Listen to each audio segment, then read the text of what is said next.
বয়স এখন 60 ছুঁই। জীবনে প্রেম এসেছে বহুবার।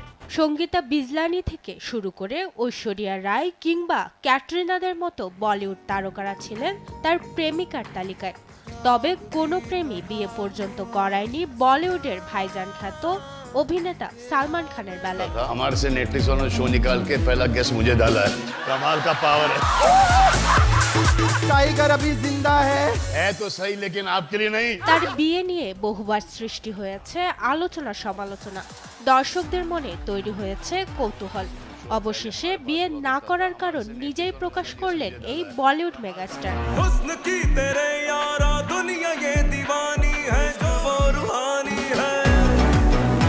সম্প্রতি ভারতের জনপ্রিয় টিভি শো কপিল শর্মার the great Indian Kapil show season 3 এর প্রথম পর্বে বিশেষ অতিথি হিসেবে হাজির হন সালমান।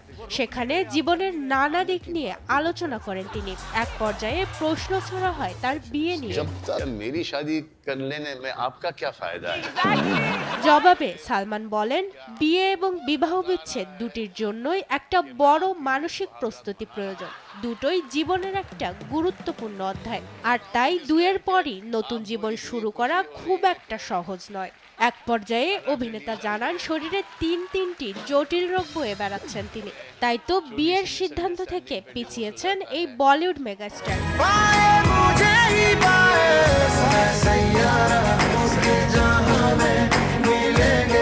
সালমান বলেন, প্রতিদিন কঠিন লড়াই করে চলেছি।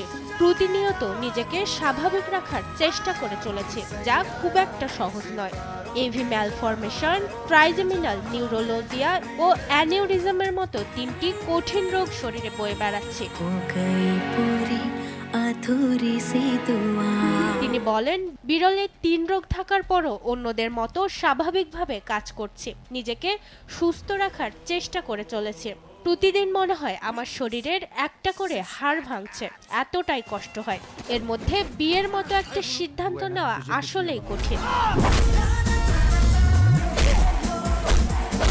সালমানের শরীরে বাসা বাঁধা এই বিরল রোগগুলো ব্যক্তিকে মৃত্যু পর্যন্ত নিয়ে যেতে পারে। ট্রাইজেমিনাল নিউরোলজিয়া মূলত নার্ভের অসুখ, যার ফলে এ রোগে ত্বক, মাড়ি, দাঁতে ছুরির আঘাতের মতো ব্যথা অনুভূত হয়। ভয়ঙ্করভাবে নার্ভ ক্ষতিগ্রস্ত হওয়ার পাশাপাশি মুখমণ্ডলেও শুরু হয় যন্ত্রণা, যা রীতিমতো প্রাণঘাতী।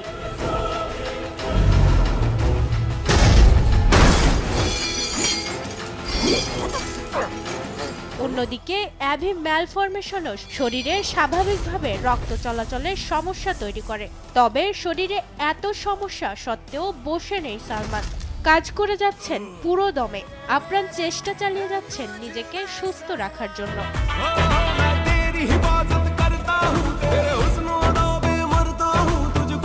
বাগদুরা মিতি, দেশ টিভি।